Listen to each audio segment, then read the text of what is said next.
Hi guys, we're going to be moving on to lesson 9 today. Our vocabulary word is expedition, and the prefix "ex" means away from, the root "pedi" means foot, and the suffix "tion," which sounds like shun, means the process of. The act of traveling away from a place by foot. So that's what expedition is, traveling away. We've been learning that good readers identify important information about the groups of people who are affected by the central historical event in a nonfiction text. So the central historical event we're talking about is the Gold Rush. Today, I'm going to teach you that good readers keep track of important events in order to monitor their comprehension of the text.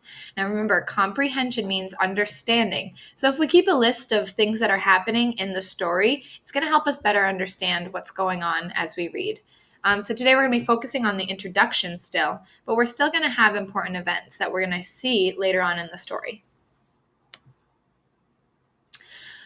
So today we're going to be using the introduction to help us recognize these important events. Now remember, we're just focused in the introduction. We haven't gotten to the chapters with each story, okay? But we're going to be hearing about these different people through here, okay? So it's going to come up again. But having an understanding about what we're going to see in the introduction is going to help us better make sense of the little stories in this anthology. Okay, so I'm going to read paragraphs 4 through 7 within that introduction. We've already read 1 through 3. And as I do that, I'm going to be keeping track of those important events and keeping a list. Okay. So gold was first discovered in the Yukon in 1886, but only a few hundred people came north until the Klondike River discoveries sparked the Great Gold Rush of 1897 and 1898.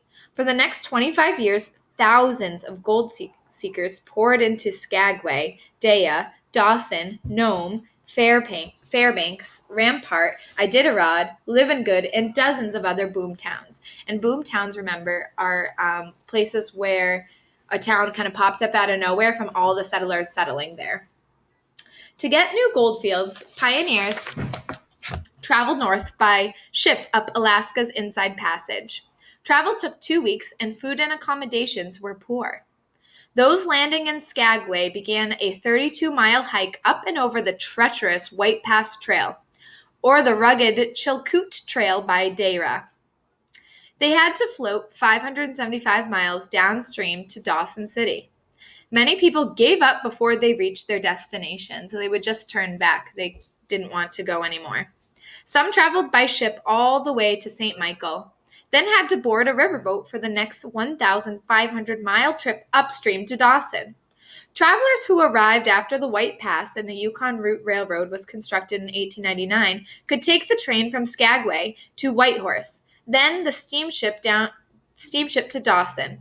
People heading to the new gold rush of Nome in 1900 took a ship all the way. So that would definitely be quicker, just take a ship all the way. But then again, accommodations and provisions would probably be lower because they're not stopping to gather more.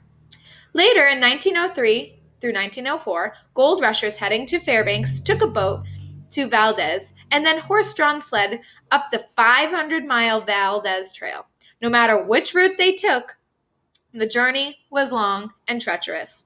The children who endured these expeditions were just as hardy as the adults were.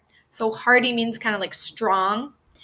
And they were given hope to all their fellow travelers. When they finally arrived, even the toughest of pioneers, young or old, were challenged by the mosquitoes-filled summer and cold, dark winters.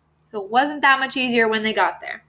In every new boomtown, gold seekers and entrepreneurs pitched canvas tents and built log cabins on muddy streets. Then someone would start a sawmill, and soon the new streets would sport false-fronted businesses and board sidewalks. Out on the Gold Creeks, families crowded together in their tiny cabins. So after they were living in tents and kind of like disheveled cabins, maybe someone would open a sawmill where they could cut down trees and process the wood to build a little bit more sturdy homes, and then sidewalks were even coming about. Native people and early prospectors taught both parents and children about survival in the North. They learned how to pick berries, build cabins, and cut spruce boughs for soft bedding. Gold Rush kids learned to eat new foods such as moose, caribou, and rabbit stew. They even ate dried salmon and sourdough pancakes. Sourdough pancakes sounds pretty good, but everything else, I'm not interested. When temperatures dropped below zero, they bundled up in fur clothing to play outside in the few short hours of winter daylight. In the summertime, they played outside all night because the sun never set. Because remember, they're in Alaska. Okay, so for part of the year, the sun never sets. Let's look at the important events list. So I kind of created one here. The first important event I noticed was gold was discovered on the Klondike River in 1896. Then thousands of people traveled to the Yukon Territory in search of gold. And this was before we had even gotten to paragraph 3. This was from paragraphs 1 and 2, and also from the blurb and from the cover, the front cover.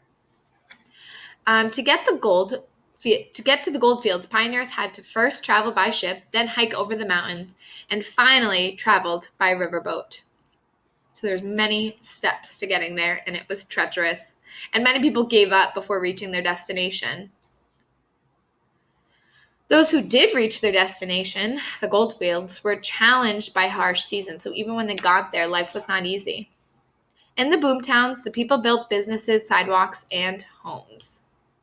Okay, so we want to keep all of these important events in mind as we continue on to read. We're still in the introduction.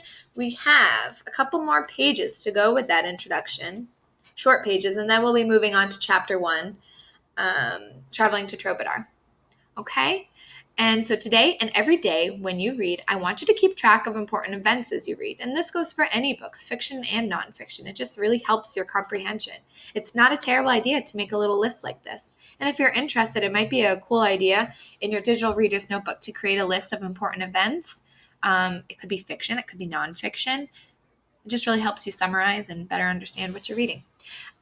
For your discussion task for today, I want you to comment what you think the hardest thing about living in a boom town might be. So keep in mind the food, keep in mind the bugs, keep in mind the temperature. What do you think would be the hardest thing about living in a boom town? All right, guys, I hope you all stay healthy.